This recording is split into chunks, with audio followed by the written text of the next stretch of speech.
Isso aqui é história. Charlie Chaplin entrou num torneio de sósias dele mesmo em Monte Carlo e ficou em terceiro. Isso sim é uma história. Mas isso é outra coisa. Checkmate é um filme de mais de 15 anos atrás que ainda tá muito atual, com uma trilha sonora impactante e cenas muito bem fotografadas. Mas antes de começar, tem 3 coisas que eu quero falar sobre esse filme de 2006. A primeira é que eu não tenho muito o que falar pra você que ainda não assistiu ao filme, porque a segunda coisa que eu tenho a falar é que se você ainda não assistiu a Checkmate, é porque ou você não tem tanto interesse assim por filmes de ação, ou porque deixou ele passar. Assim como deixou passar a terceira coisa que eu já falei aqui sobre esse filme, que ele é de mais de 15 anos atrás. E outra coisa interessante sobre ele é que o seu protagonista ficou longe do ramo do cinema por um longo período depois dessa leva de filmes ali perto de 2010, se aproximando de produções cada vez menores. Em 2006, Josh Hartnett era um jovem ator que tinha tudo nas mãos. Ele tinha fama, estava em sua melhor forma e estrelando um filme de ação ao lado de Bruce Willis, que era uma grande estrela na época, tendo a chance de atuar ao lado de Morgan Freeman e do Ben Kingsley. Isso que é sorte. Mas como a sorte é apenas uma condição na qual nós não nos damos conta até que ela acabe, Josh não percebeu que sua fama era, na verdade, uma maldição. E esse foi um de seus últimos filmes de grande porte. Porque quando menos esperava, ele não conseguia mais sair na rua sem ser perseguido por fãs enlouquecidos. Pessoas o reconheciam em todos os lugares e ele não conseguia mais ter paz. É claro que o Josh largou tudo isso e voltou à sua cidade natal, porque tudo que ele queria era um pouco de sossego. Também pudera, porque mal ele chegou em Nova York já confunde ele com seu amigo de infância, Nick Fisher. Porque os dois capangas do chefe encontram ele no apartamento do Nick, e como Slevin tem a sua carteira roubada, não tem como provar que não é quem eles pensam que ele é, tornando esse um filme de troca de identidade. É difícil falar sobre um filme assim pra quem ainda não assistiu ele. É como falar sobre um shmoo pra alguém que não faz a mínima ideia do que é um shmoo. E não adianta falar que sabe o que é um shmoo sem ir pesquisar no Google, porque com certeza você não sabe o que é um shmoo. Mas sabe o que é mais interessante que um shmoo? Se inscrever aqui no canal, porque quem mais te falaria sobre um shmoo senão eu? Então se você acha que shmoo vale a inscrição, se inscreve aí, não custa nada. Mas sem desvios dessa vez, pra quem ainda não assistiu Checkmate, ele é um filme de ação com um compasso lento, porém perfeito. Seu timing é preciso como um relógio, os diálogos são interessantes e te prendem em um vórtice inescapável. A construção dos personagens é sólida como uma fortaleza, todos são o que devem ser, e mesmo os capangas, sem falas, têm traços bem delineados e características que chamam muito a atenção. Bruce Willis realmente está ótimo, incrivelmente a Lucy Liu entrega muito no papel, e é claro, o Josh Hartnett mostra como é que ele conseguiu contracenar com tanta lenda viva em um período tão curto de tempo. Ele me lembra aí uma outra promessa de uma época parecida, um sujeito franzino chamado Joseph, que explodiu em algumas produções e depois sumiu do mapa. Mas uma outra hora falamos dele. E se você ficou curioso com esse filme de ação de 2006 que tem apenas uma explosão no decorrer de toda a trama, eu sugiro que assista ele antes de ver esse vídeo, porque se você acha que não vai tomar spoiler assistindo ao vídeo, considere que ele é um grande spoiler encapsulado em um curto espaço de tempo. Não se engane, pause o vídeo, assista ao filme e depois volte aqui, porque vai por mim, um dos maiores efeitos colaterais desse filme é sentir uma vontade incontrolável de falar sobre ele com alguém logo que você termina de assistir. Então pausa o vídeo e só volta depois que descobrir o que é um shmoo. Pra você que ficou, eu imagino que já assistiu a Checkmate. E finalmente eu posso parar de falar o nome em português, que só existe por causa de uma única cena em que estão jogando xadrez no filme. Lucky Number 11 marcou um longo período de tempo na minha vida. Todo mundo só falava desse filme, entre 2007 e 2009. Depois de 2010 ainda existia menção de algumas frases do filme. Porque Lucky Number 11 é sobre enganar, sobre todo mundo estar olhando para um lado e você estar olhando para o outro. Mas vamos por partes, porque cada ato do filme é tão importante quanto seu antecessor, assim como cada personagem tem o seu grau de importância e nível de relevância para a história. Quer dizer, como é que alguém ia descobrir que o policial era um assassino de aluguel? Eu não peguei isso no ar, nem a pau. E isso aqui, essa pequena frase, foi o último aviso para você que está teimando de assistir ao meu vídeo sem antes ter visto o filme. Última chance.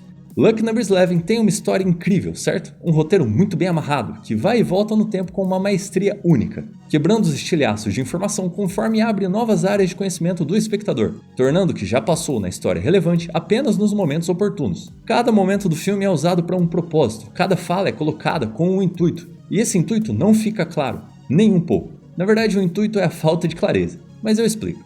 O que é a trapaça Kansas City? Bom, primeiro que não é trapaça. Isso é uma tradução ruim. O termo correto é Kansas City Shuffle, cuja tradução mais precisa seria embaralhar ao estilo Kansas City, ou embaralhar Kansas City, se referindo a jogos de cartas. E a trapaça Kansas City é exatamente isso.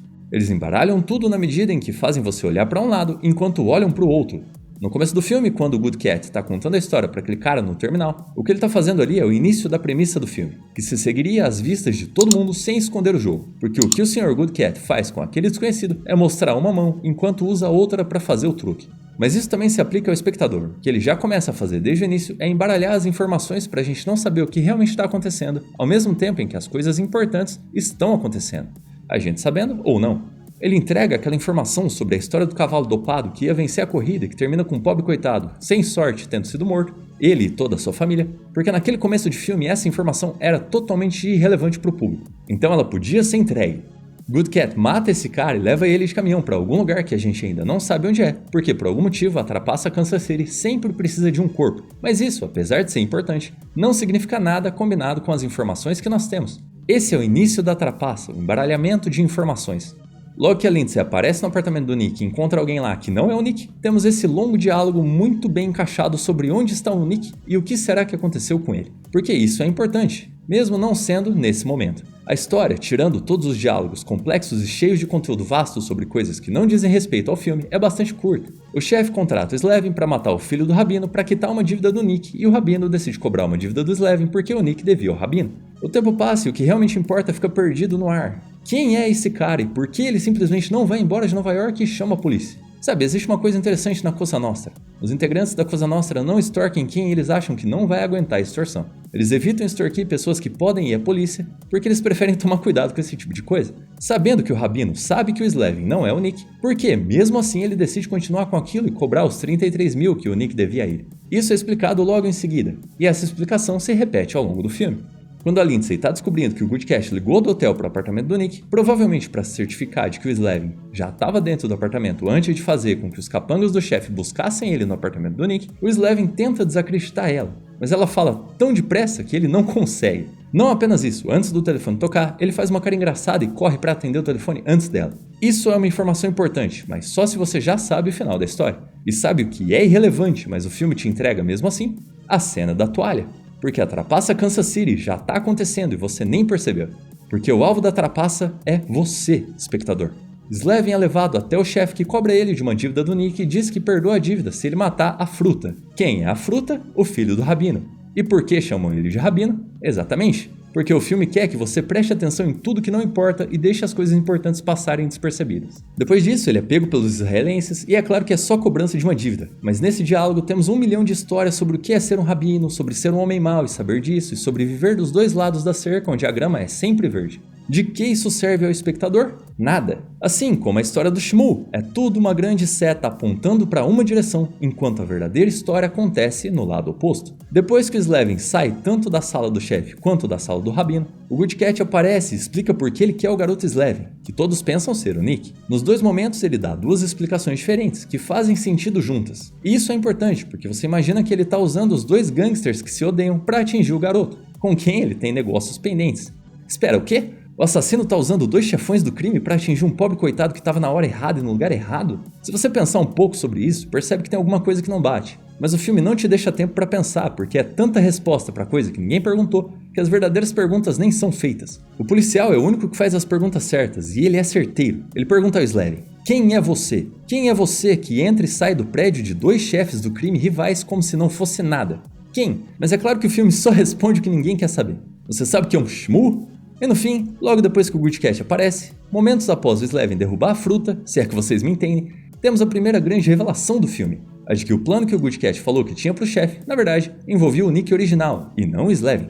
Mas por quê? Porque o Slevin era, na verdade, o filho do cara da história do começo do filme. O filho do azarado que estava cansado de não ter um jardim e queria dar um futuro melhor para a família. Aquele pobre coitado que foi morto pelo chefe e pelo Rabino, e que por acaso tinha um filho que não só não foi morto pelo Good Cat, como na verdade foi criado por ele, cultivado até ter idade suficiente para se vingar dos dois.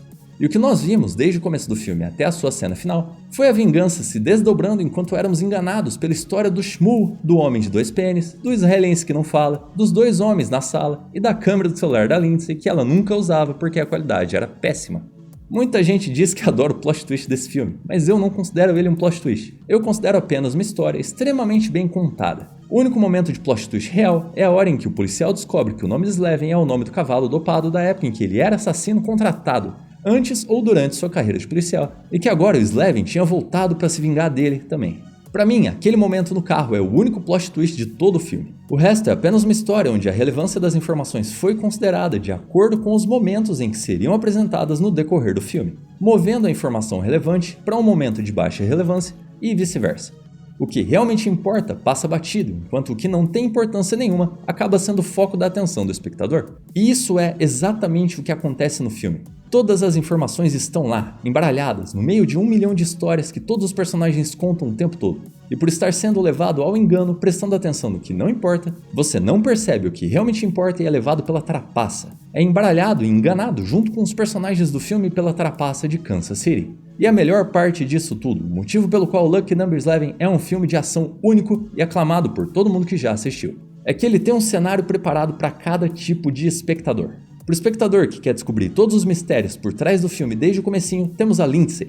O tempo todo ela quer investigar e avançar na história, mas toda vez que ela chega bem perto da informação relevante, a atenção dela é desviada facilmente. Para aquele espectador que está assistindo ao filme casualmente, vendo a história como ela é, sem maiores preocupações, o policial Brikovsky é o desvio perfeito, porque ele faz todas as perguntas importantes, mas não recebe resposta nenhuma, e o espectador se contenta em ficar sem resposta. E para o espectador médio, que ao mesmo tempo quer ter a experiência do filme, mas está esperando algo a mais, temos tanto o Rabino quanto o chefe. Ambos estão preocupados com a sua própria rixa pessoal, que seria o plot real do filme, a verdadeira história central, o fio condutor de todos os acontecimentos, e esse espectador médio é justo o mais enganado por todos os artifícios do filme, porque ao mesmo tempo que ele tem questionamentos, acaba aceitando a grande maioria das informações que chegam até ele, e assim como o Rabino e o chefe no filme, só descobrem o que realmente está acontecendo quando já é tarde demais. Literalmente quando estão amarrados de costas um pro outro em seus momentos finais.